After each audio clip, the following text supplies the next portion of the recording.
네, 말씀은 욥기 18번째 시간이고요. 제목은 미약하였으나 창대하리라 라는 제목입니다. 욥기 8장 1절에서 10절까지 말씀 보겠습니다.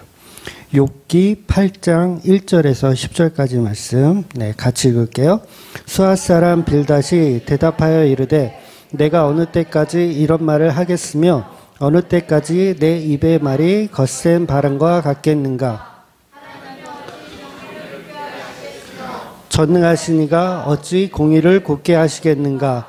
내 자녀들이 주께 죄를 지었으므로 주께서 그들을 그 죄에 벌어두셨나니 내가 만일 하나님을 찾으면 전능하신 이에게 간구하고 내 의로운 처소를 평안하게 하실 것이라. 내 시작은 미약하였으나 내 나중은 심히 창대하리라. 청하건대 너는 옛 시대의 사람에게 물으며 조상들이 터득한 일을 배울지어다. 우리는 어제부터 있었을 뿐이라. 우리는 아는 것이 없으며 세상에 있는 날이 그림자와 같으니라. 그들이 내게 가르쳐 이르지 아니하겠느냐. 내 마음에서 나오는 말을 하지 아니하겠느냐. 아멘.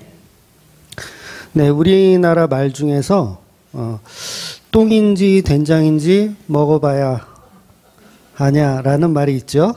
네, 외국에도 이런 비슷한 속담들이 있더라고요. 네, 꽤 많이 있더라고요. 그래서 오늘 본문은 말 그대로 똥인지 된장인지 구분하지 못하는 욥의 친구 빌닷의 말입니다. 네. 지난 6장과 7장에서 엘리바스의 주장에 관한 욥의 대답을 이제 우리가 그동안 보았고요. 이제 8장부터는 이제 빌닷이 욥에게 이야기하는 겁니다. 그래서 그 지난 내용을 보면 한마디로 욥은 이제 나는 죄가 없다.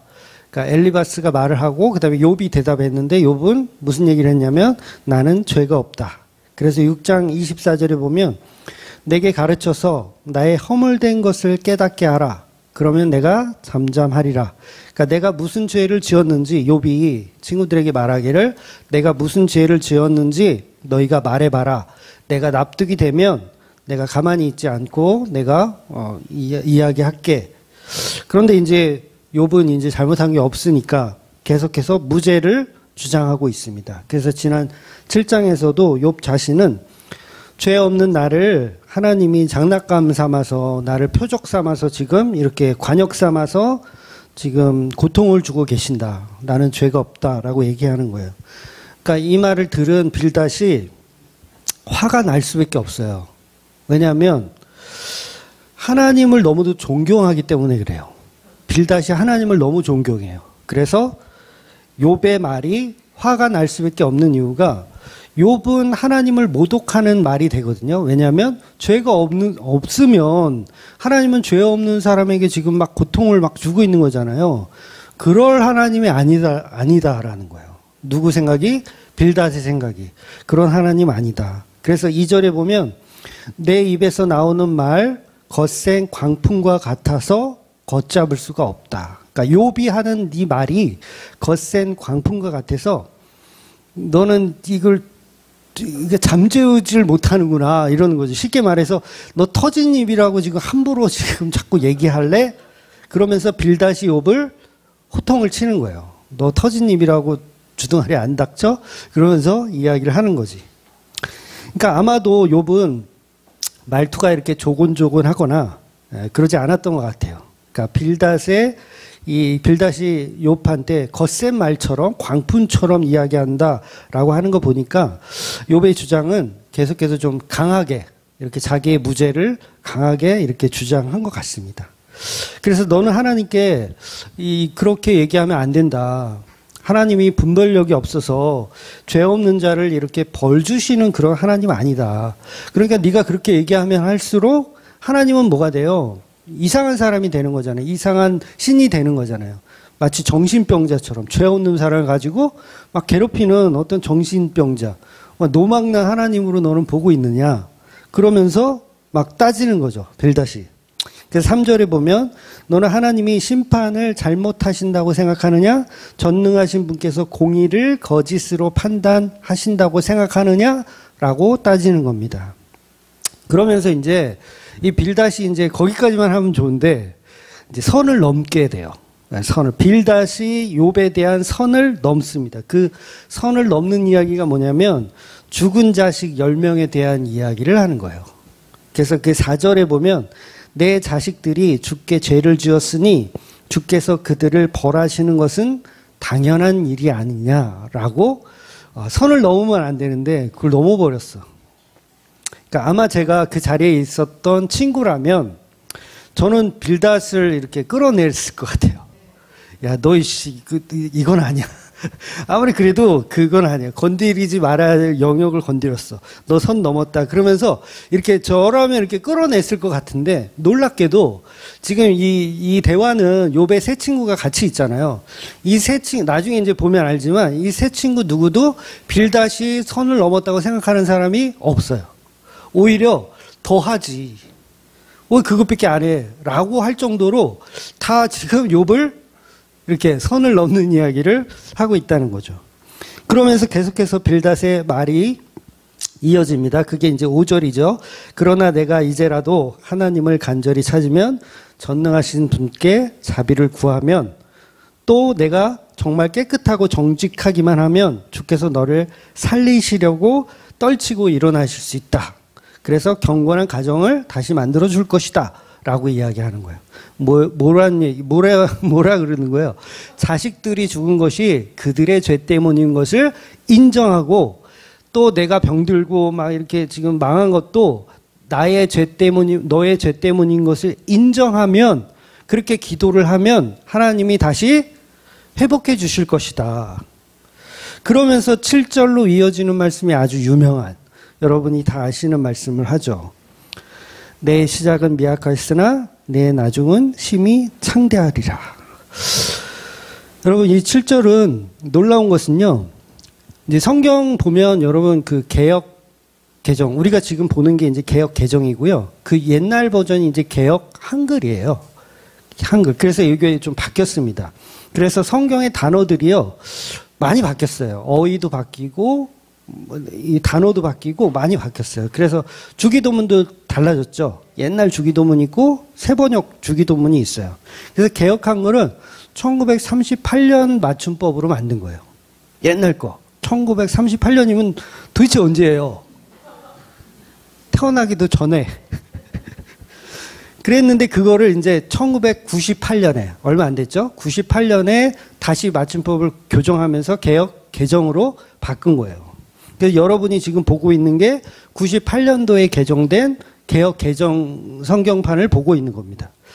그런데 제가 왜 이런 말씀을 드리냐면 어휘들이 많이 바뀌었다 그랬잖아요. 그래서 이 1장도 보면 이제 옛날 성경은 수앗 사람 1절을 보면 수앗 사람 빌닷이 대답하여 가로되 이렇게 되어 있는데 요거를 이르되라고 바꿨어요. 좀 현대적이죠. 여러분 옛날에는요. 가라사대 막 이런 얘기 했어요. 예수님이 가라사대 뭐 누가 가라사대. 근데 그런 게 이제 싹 바뀌었어요. 언제? 1998년도에 바뀐 거예요. 그래서 이제 그런 표현을 하지 않습니다. 그런데 제가 왜 이 말씀을 드리냐면 이 7절은요 안 바뀌었어요. 그대로예요. 그러니까 내 시작은 미약하였으나 내 나중은 심히 창대하리라. 안 바뀌었어요. 물론 이제 새번역 성경이라고 달리 바뀐 게 있어요. 새번역 성경은 이렇게 되어 있거든요. 처음에는 보잘것 없었지만 나중에는 크게 될 것이다. 이렇게 번역했어요. 되게 현대적이죠. 네. 처음에는 보잘것 없지만 나중엔 크게 될 것이다. 되게 현대적이에요. 근데 왜 이 98년도에 왜 이거를 안 바꿨을까? 일단 참 아쉽죠. 아쉬운데 일단은 그거를 킵해 두시고요. 의문으로 남겨 두시고요. 그러니까 빌닷이 7절 말씀에 하는 이유는 너는 지금 저주받아 병들어 죽어가지만 내가 이렇게 된 것을 너희 자식 때문에 범죄하여서 자식들이 죽은 것을 인정하고 그 다음에 네가 망한 것도 인정하고 병든 것도 다 너의 죄 때문이라는 것을 인정하면 어떻게 될 것이다? 창대해질 것이다 라는 이야기를 하는 거예요. 여러분 욥은 십자가 지시는 예수님의 예표라고 그랬잖아요. 그럼 이게 무슨 얘기가 되냐면 십자가에 죽어가는 예수를 향해서 네가 성전을 모독했던 거 그거 네 잘못을 인정하면 내 십자가에서 내려올 수 있게 해줄게. 이런 얘기를 하는 거예요. 십자가에서 내려와서 너의 그 왕국, 너 나귀 타고 이렇게 예루살렘 입성했던 왕국 있지? 그거 다시 창대하게 해줄 수 있어. 그런 얘기를 빌다시 하는 거예요. 그러니까 너 안식일에 병 고친 일, 이사 까먹었던 일, 잘못한 거 인정하면 십자가에서 내려오게 해줄게 라고 완전히 비복음적인 이야기를 제안하고 있는 것이 바로 빌닷의 말이라는 거예요. 마치 예수님께 세 가지 시험을 하는 마귀와 같아요. 권력과 명예와 재산을 다시 갖기 위해서 십자가를 포기할 수 있느냐라고 얘기하는 거예요. 여러분 욥은요, 만약에 빌닷의 말대로 창대하게 진다면 어떻게 될까요? 다시 권력, 명예, 돈 다 회복되는 거예요. 그러니까 그거를 지금 요구하고 있는 거예요. 그러니까 빌닷은 너가 지금 당하고 있는 너가 당하고 있는 그 십자가의 이 고통을 포기하면 너의 인생은 더 이상 굶주리지 않아. 너 인생은 더 이상 굶주리지 않아. 명예가 실추되지 않아. 나중에 보면 알겠지만 명예가 완전히 땅에 떨어진 모습을 볼 수 있어요. 그러니까 동네 그 사람들이 다 욥을 막 저주하는 내용들을 욥이 막 이야기하거든요. 그러니까 다 비웃어. 근데 그런 일들도 이제 다 회복되고 너의 인생을 이제 다시 창대하게 만들어준다는 거죠. 돈이 없어서 쩔쩔매는 일은 없어. 뭐만 포기하면? 십자가만 포기하면. 그 십자가가 너의 죄 때문임을 인정하면. 욥, 네가 네 인생이 이렇게 된 게 너의 죄 때문임을 인정하면. 그래서 오늘날 이 빌닷의 주장, 이건 가짜 복음이거든요. 빌닷의 주장 가짜 복음이에요. 그러니까 계속해서 그 가짜 복음은요, 우리에게 십자가를 포기하라고 가르칩니다. 십자가만 포기하면 너는 반드시 창대해진다. 그러니까 예수님에게 이렇게 이야기하고 있는 거예요. 포기하면 창대해진다. 십자가 지는 일은 어떤 일이다? 미약한 일로 보는 거예요. 미약한 일. 그런데 욥은요, 계속해서 창대함을 포기하는 모습을 보여요. 그러니까 빌닷의 이야기는 뭐예요? 네가 죄를 회개하고 기도해라. 그러면 회복시켜 주실 것이다. 하나님은 좋으신 하나님이다. 이 이야기하는 거예요. 근데 욥은 계속해서요, 자기의 창대함을 포기하는 모습을 계속 보여요. 그래서 놀라운 것은 이런 빌닷의 말이 예수님을 예표하는 욥을 저주하는 말인데도 불구하고 많은 종교인들이 이 7절의 말씀을 가지고 지금도 자기 집의 가훈으로 삼거나 아니면 각 가정에 표구로 만들어서 이렇게 선물하기도 하고 걸어놓기도 하고, 심지어는 교회 표도 7절 말씀을 쓰는 교회를 제가 실제로 본 적이 있어요. 네, 교회 표인데 표가 내 시작은 미약하였으나 내 나중은 심히 창대하리라 이더라고요. 그러니까 그 말이 뭐라고요? 미약한 십자가를 포기하면 우리 인생이 창대해질 것이다 라고 생각하는 거예요. 이게 마귀가 써준 주문서거든요. 엄밀히 따지면 마귀가 써준 주문서예요. 그런데 우리들은 그걸 신봉하고 있죠. 믿고 따라요. 뭐 때문에? 십자가를 포기하고 창대해지고 싶어서. 교회를 왜 다녀요? 고난받으려고 교회 다니시는 분들 있을까요? 한국교회에 당신은 고난받기 위해서 교회 오십니까? 아니요. 그러면 창대해지기 위해서 교회 오십니까? 그러면 아멘, 할렐루야. 근데 그 말이 누구의 말이라고요? 마귀가 써준 주문이에요. 그러니까 교회 다니면서 열심히 마귀의 말에 충성, 봉사, 헌신하고 있는 거죠. 진리를 모르면 자기가 무슨 짓을 하고 있는지도 몰라요. 빌닷도 마찬가지예요. 지금 자기가 무슨 말을 하고 있는지 몰라요. 자기는 의로운 얘기를 한다고 생각하지만 나중에 혼나요. 하나님한테. 이거 다 죽여야 돼. 할 정도로 혼나요. 그러니까 지금은 모르는 거예요. 그러니까 이 빌닷의 모습은 예수님에게 너 십자가에 내려와 봐라 조롱하는 그런 군병들, 그런 유대인들의 모습을 띠고 있다라는 거죠. 그러니까 이 모습이 사실은 저와 여러분의 모습이기도 한 거예요. 그러니까 똥인지 된장인지 모르는 거죠. 저도 그랬거든요. 저도 고등학교 때까지만 해도 20대 중반 때까지만 해도 이런 창대함을 목적해서 교회를 열심히 다녔어요. 그러니까 제가 다닌 교회는 특히 어떤 그런 창대함을 막 이렇게 좀 내세우는 그런 교회, 그러니까 세계적인 어떤 리더가 돼야 된다, 뭐 이렇게 가르침을 받았어요. 그래서 이런 이 찌질한 이 금촌 이 시골에서 썩지 말고 뭐라 정말 위대하고 창대한 인물이 되어서 하나님께 영광을 돌려라. 이렇게 배웠어요, 저는. 그러니까 똥인지 된장인지 모르고 그 열심히 퍼먹고 있었던 거죠. 야, 이 된장이 아니었는데. 그러니까 이게 왜 그러냐면 진리가 우리 안에 없어서 그러는 거예요. 진리가 없어서. 성령의 은혜가 없는 거죠. 그래서 종교에 심취한 사람들은 복음이 없기 때문에 누구나 자기가 창대해지기를 좋아해요. 창대. 그래서 이름도 창대라고 짓고 교회 이름도 창대라고 짓고 창대님 죄송합니다. 혹시 있다면. 그러나 기독교는요. 인간이 창대해지는 것은 잘못된 신앙이에요. 기독교는 그런 이야기를 하지 않습니다. 그러니까 창대해진다 그러면 막 인간이 막 성공하고 막 부를 척취하고 사람들에게 막 높은 자리에 서고 그런 거잖아요. 근데 예수님 전부 다 반대로 얘기하셨거든요. 그러니까 한국교회 목사들한테 아무나 붙잡고 한번 물어보세요. 당신은 어떤 목사가 되고 싶습니까?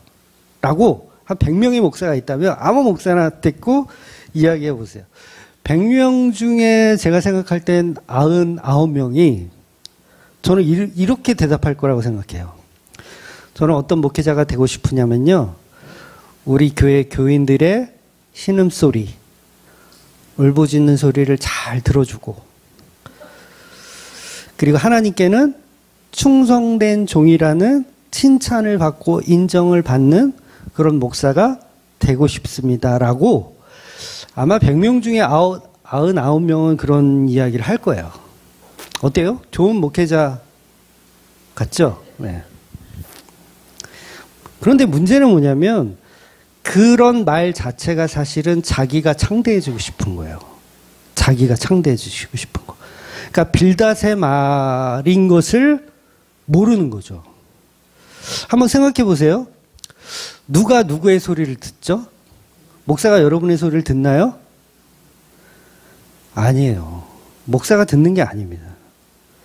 목사는 교인보다 뛰어나다고 생각하니까 그런 사고를 갖는 거예요. 목사가 양들의 말을 들어줘야지. 그리고 위로해주고. 위로해주고, 그다음에 보태주고. 아까 어떤 분 오셨잖아요? 봤죠? 물어봤죠? 그 사람 누구냐고? 앵벌이 하러 오신, 앵벌이가 아니라 그걸 뭐라 그래? 그냥 현대판, 이거, 그걸 뭐라 그러죠? 구걸하러 오신 분이에요. 뭐 자꾸 물어봐. 그분 누구냐고. 그냥 구걸하러 오신 거예요. 레파토리가 비슷해요. 뭐 우리 아들이 뭐 지금 어떻게 됐는데 사고가 나서 돈이 필요한데 뭐 다 레파토리가 비슷합니다. 그러니까 그런 얘기를 들어주고 해결해주는 사람이 목사라고 생각하는 거예요. 그럼 뭐예요? 나는 너보다 우월하고 높다. 라는 생각을 하니까 그런 목회자가 되고 싶다라는 이야기를 하는 겁니다. 그런데 저는 여러분의 목소리를 듣고 그리 쉽지 않아요. 해결해 줄 수도 없어요. 네. 그러니까 복음적인 이야기를 하면 얼마든지 들어주고 얼마든지 나눌 수 있어. 예수를 나누자고 하면 저는 진짜 나눌 수 있어. 그런데 여러분의 인생의 문제라든가 여러분의 집안 사정 저는 그거를 들어주고 그거를 해결해 줄 수 있을 만한 능력도 없어요. 근데 왜 목사들은 그런 생각할까요? 우월하다고 생각하는 거야. 나는 목사니까 우월하다. 그러니까 우리 교인들의 신음소리를 잘 들어주는 목사가 되고 싶습니다. 이런 사고를 갖는 겁니다. 그러니까 빌닷은 지금 욥보다 우월하다고 생각하고 있는 거예요. 나한테 다 얘기해. 너 숨기는 거 있잖아. 솔직히 무슨 죄 졌어? 그러니까 천주교 가면 신부들이 똑같이 하죠. 고해성사 나한테 해. 내가 들어줄게. 이게 왜 그런 거예요? 자기는 우월하다고 생각하는 거예요. 그런데 아닙니다. 목사는 교인들을 그런 식으로 돕는 사람이 아니라 복음에 대해서 이야기해주고 나누는 사람이라는 거죠. 목사가 하나님께 충성된 종이라는 말을 듣기 위해서 목사 짓을 하나요? 나는 하나님이 나는 너 같은 것은 야 필요도 없다. 야 저리 가라. 그래도 목사는요 목사 짓을 해야 돼요. 그러니까 저는 하나님께 충성된 종이라는 칭함을 받고 싶습니다라고 하지 말고, 그러니까 하나님이 너는 충성된 종인 개뿔 저리 가. 난 너 싫어라고 해도 목사는 충성된 종이라는 칭찬을 받지 않아도 어떻게 해야 돼요? 예수님이 좋으니까 그냥 하는 거예요. 마치 탕자의 비유처럼 나는 아버지의 아들이라 칭함을 받기를 거절하고 그냥 아버지의 종이 되겠다라는 마음으로 내려가신 분이 누구라 그랬어요? 그게 예수님이잖아요. 그 탕자가 예수님을 뜻하는 것처럼 우리는 하나님께 칭찬을 받기 위해서 또는 인정을 받기 위해서 하는 게 아니라 그냥 그분이 좋아서. 제가 좀 버벅거리고 있어요 지금. 이 목사들에 대한 이야기를 하려니까. 근데 예수님은 다 반대로 이야기하셨단 말이에요. 왜 우리는 하나님께 사랑받는 자리에 있어야 됩니까? 우리는 왜 충성된 종이라고 칭찬받는 자리에 있어야 됩니까? 아니요. 나는 내세울 게 없어도 그냥 하는 거예요. 칭찬받으려고 하면 그걸 사꾼이라고 하는 거예요. 뭐든지 요구하니까 사꾼. 그냥 뭐냐면 나는 무익한 종입니다. 나는 죄인 중에 괴수입니다. 요렇게 말하는 목사 찾기가 조금 어렵죠. 그래서 1%라고 하는 거예요. 99명이 다 주의 종이 되고 칭찬받는 종이 되려고 하는데 한 명만 그런 칭찬이 없더라도 그냥 하겠다는 거죠. 물론 제가 그렇다는 게 아니에요. 저도 스물스물 올라오는 게 있어요. 특히 저는요, 하나님께 칭찬받을 생각은 솔직히 별로 없거든요.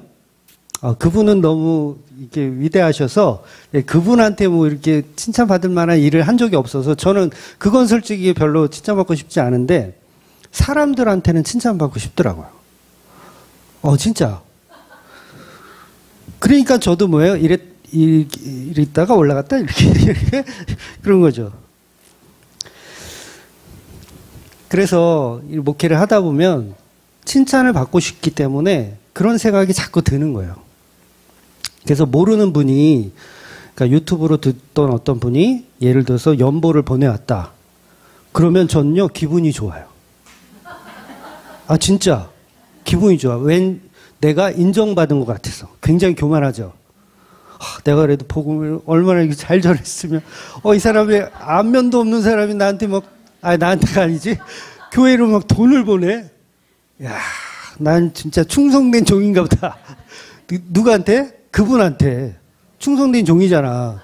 하나님한테 칭찬받을 생각이 없지만 그분한테는 일단 칭찬을 받은 거죠. 이런 경험이 없으신가? 사람은 역시 돈이 들어와야 우쭐해지는 거예요. 그러니까 착각을 하는 거예요, 우리가 계속. 우리는, 목사는 우월하다. 그러니까 빌닷도 욥보다는 자기가 우월하다라고 생각하는 거예요. 그런데 우리가 목사라는 직분을 떠나서 누구나 성도라면 그냥 예수님을 사랑하고 그 예수님의 몸된 교회를 위해서 그냥 행동하고 봉사하는 것이 맞다라는 거죠. 어떤 조건 때문이 아니라, 어떤 이유 때문이 아니라, 하나님께 칭찬받아서 받기 위해서 하는 게 아니고, 성도들에게도 내가 칭찬받기 위해서 해서는 안 된다는 거예요. 근데 잘 안 되긴 해. 그게 자꾸 나와요. 그러니까 실예로 들면 저희 집사람은요, 저에게 인정받기 위해서 밥을 하지 않아요. 저에게 인정받기 위해서 밥을 하지 않는다고요. 그러니까 밥을 하면 당신은 정말 예뻐, 멋져, 이렇게 밥도 잘하고, 이런 칭찬을 받기 위해서 저희 아내는 밥을 하지 않아요.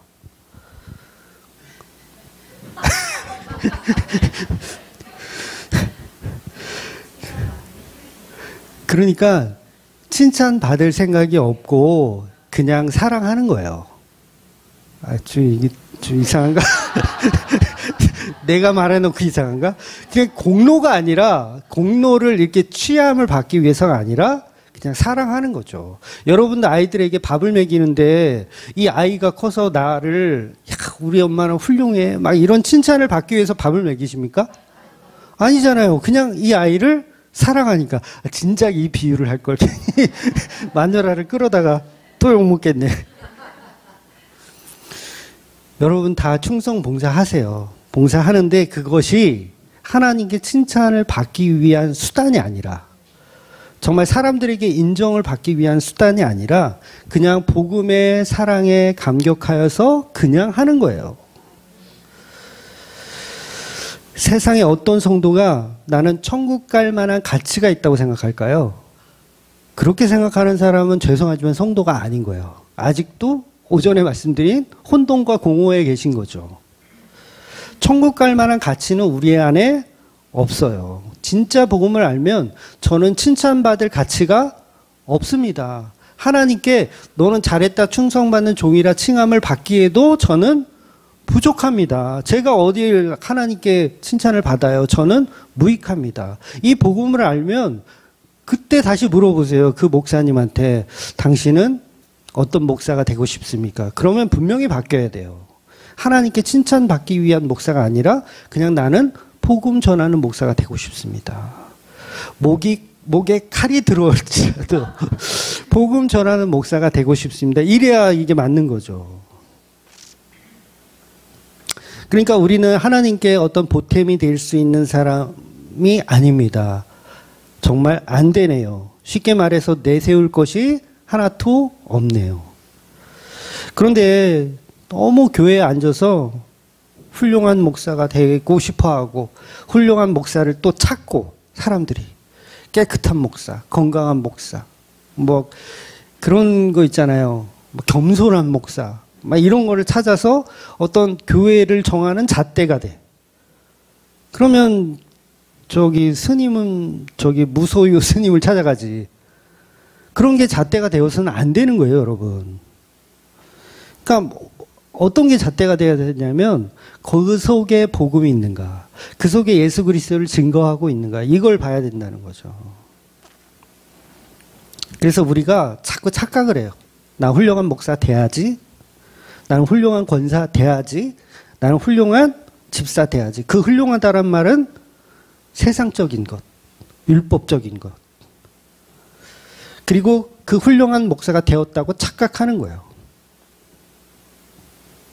그러니까 칭찬받아야 해, 인품이 훌륭해야 돼, 목사가 되기 전에 먼저 인간이 되어라, 이러고 가르치는 신학 교수들도 있어요.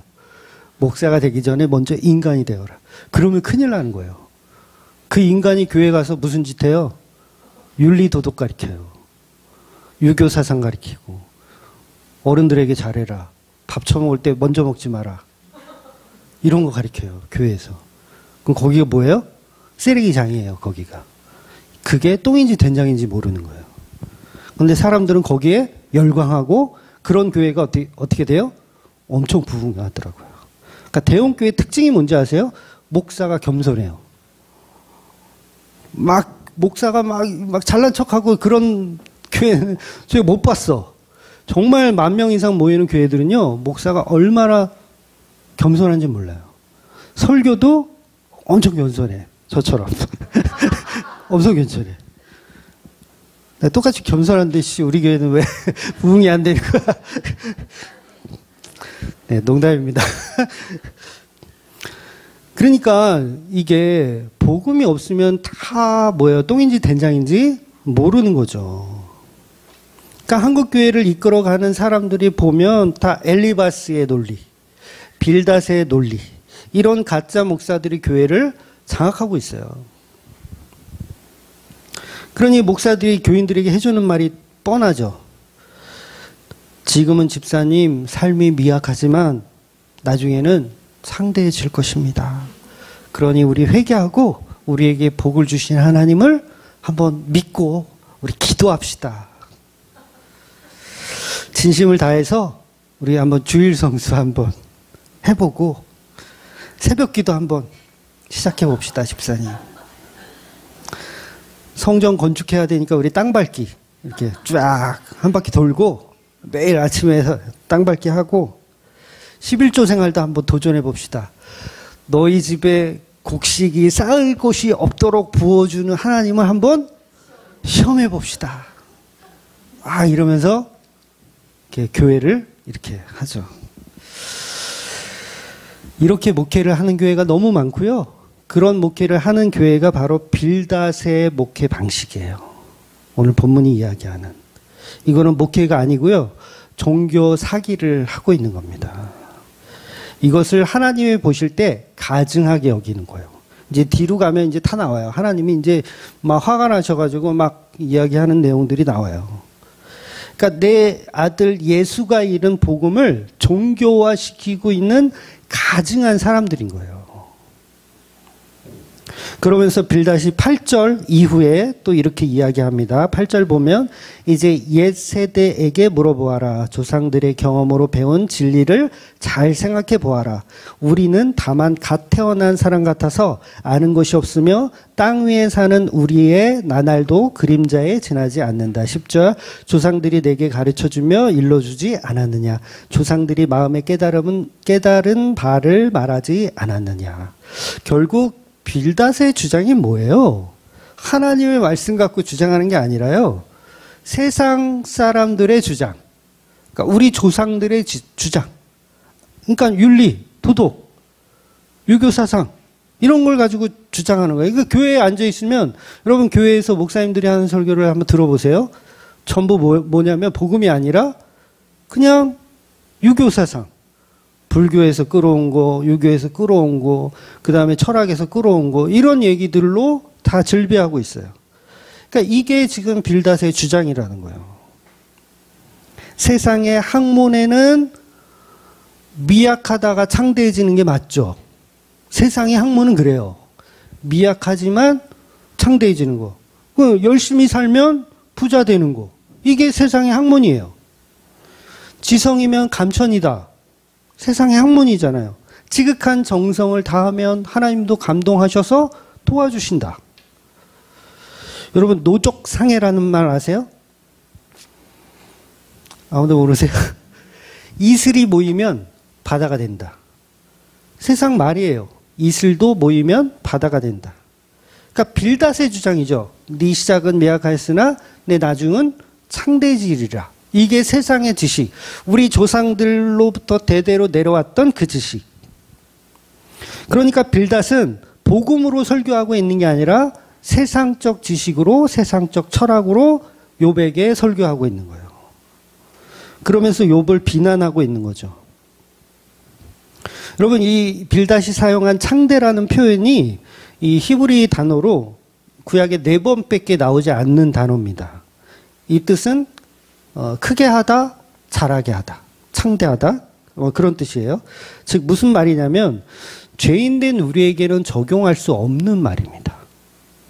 창대하다, 크게 하다, 자라나다. 죄인이 창대해지고 크게 해야 돼. 자라나면 어떻게 해요? 다시 한번 생각해 보세요. 우리 죄인이잖아. 말로는 죄인이라고 하면서 죄인 아니에요? 죄인이잖아. 죄인인데 우리가 창대해지고 번성해지고 막 이렇게 돼. 돼요? 안 돼요? 안 되는 거예요. 여러분 불교에 가면 인사가 있어요. 뭐라고 해요? 성불하세요. 이것도 뭐예요? 결국은 창대해지자 이거거든요. 내가 신이 되자. 성불이 당신 부처 되세요. 이런 인사이거든요.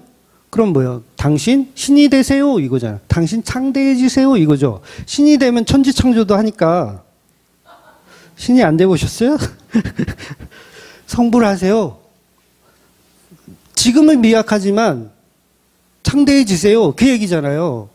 불교가 그거 가르치는 거예요. 창대해지세요. 깨달음을 얻어서 부처가 되세요. 이런 불법 피라미드 제가 옛날에 다닌 적 있다고 그랬잖아요. 그 기숙사 생활까지 하면서 열심히 다녔어요. 근데 제가 기억이 안 나는 거예요. 이 설교 준비하면서 그때 인사가 있었거든요, 분명히. 만나면 하는 인사가 있었어요. 근데 도저히 생각이 안 나는 거야. 그래서 같이 있었던 사람한테 전화해서 물어볼까 하다가 그냥 말았는데, 제 기억으로는 정확하진 않지만 만나는 분마다 성공하십시오. 이렇게 인사했던 것 같아요. 성공하십시오. 성공하십시오. 성공하십시오. 골드님, 실버님, 성공하십시오. 이렇게 인사. 그래서 뭐예요? 이것도 시작은 미약하였으나 지금은 네가 찌질한데 나중에는 다이아몬드가 되고 더블 다이아몬드가 되면 창대해질 것이다. 성공하십시오. 이게 다 세상의 논리며 마귀들의 논리라는 거예요.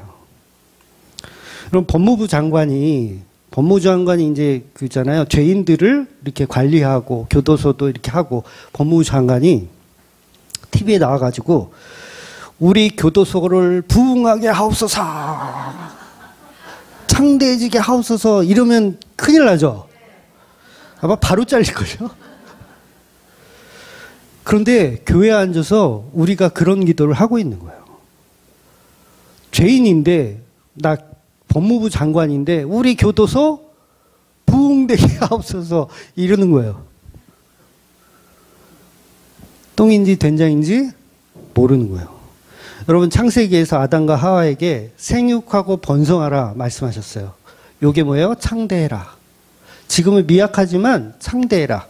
분명히 주셨어요. 근데 문제는 이건 타락하기 전에 주신 말씀이라는 거예요. 타락하기 전에. 타락한 후에 창대해지면 생육하고 번성하면 돼요, 안 돼요? 안 되는 거예요. 그러면 가인의 세상이 돼요. 죄인들이 생육하고 번성하면 가인의 세상을 만들어서 성을 쌓고 사람들을 서로 죽여. 자기는 위대하다, 자기는 창대하다 이렇게 생각하는 거예요. 그러니까 교회들이 자기는 인정받아 마땅한 사람이라고 생각하니까 미약하였으나 창대하다는 말씀을 그대로 적용하는 거예요. 여과 없이 적용하는 거예요.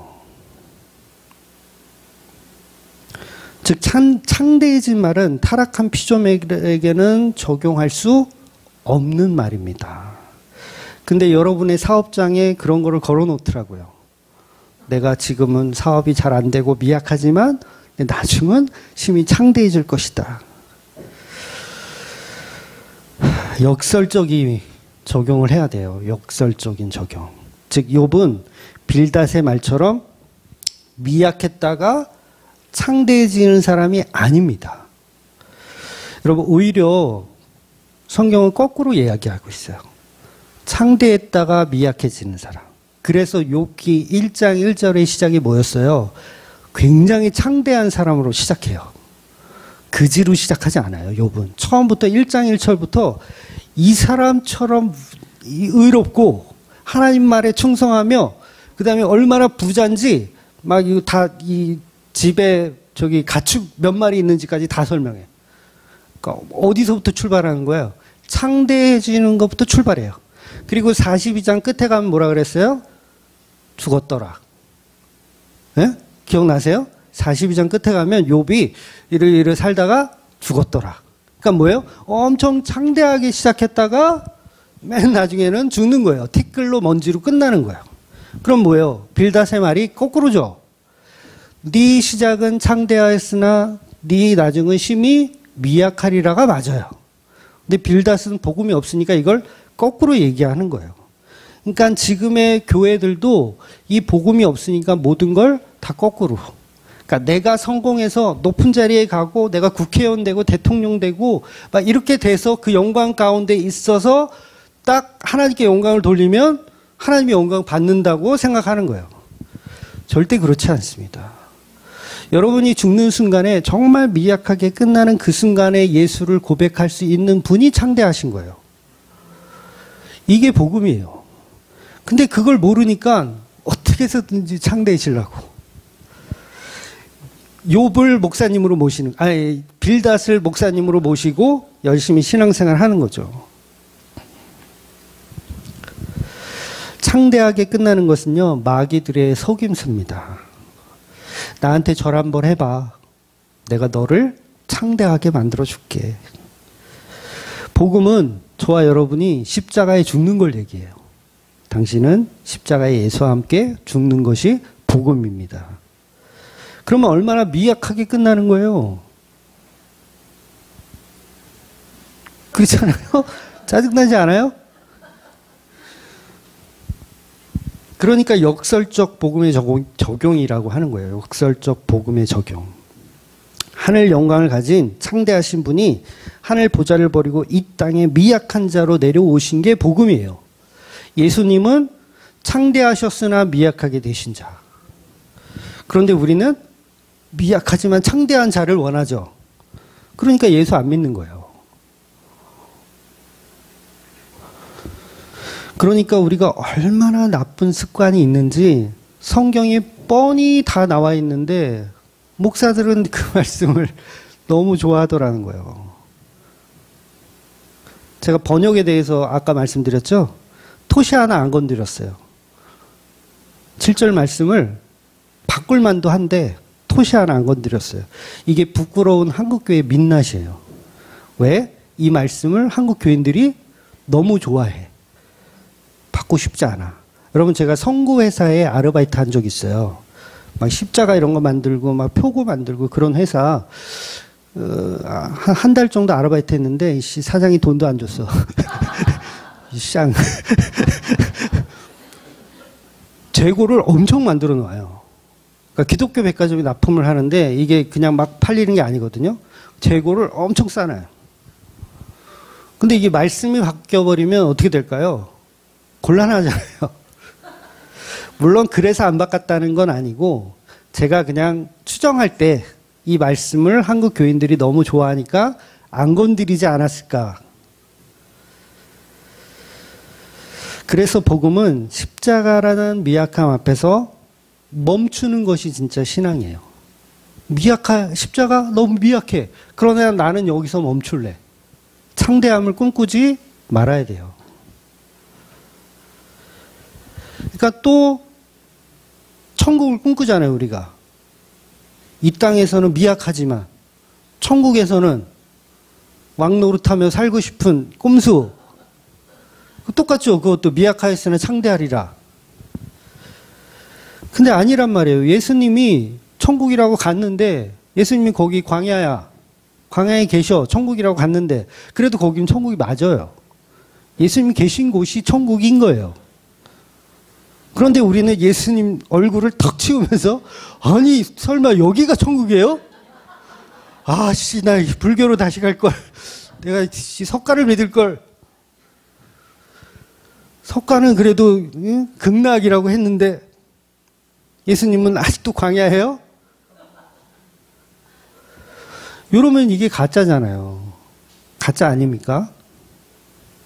그러니까 여전히 성불 하세요 이러고 있는 거죠. 교인이 구원받음을 목적으로 교회를 다니는 그것도 가짜입니다. 나 구원받기 위해서 예수를 믿고 구원받기 위해서 하나님께 충성하고 구원받기 위해서 신앙생활 하는 거 그것도 가짜예요. 나는 보잘것없고 나는 가난하고 그렇지만 예수를 믿습니다. 나는 미약해도 상관없습니다.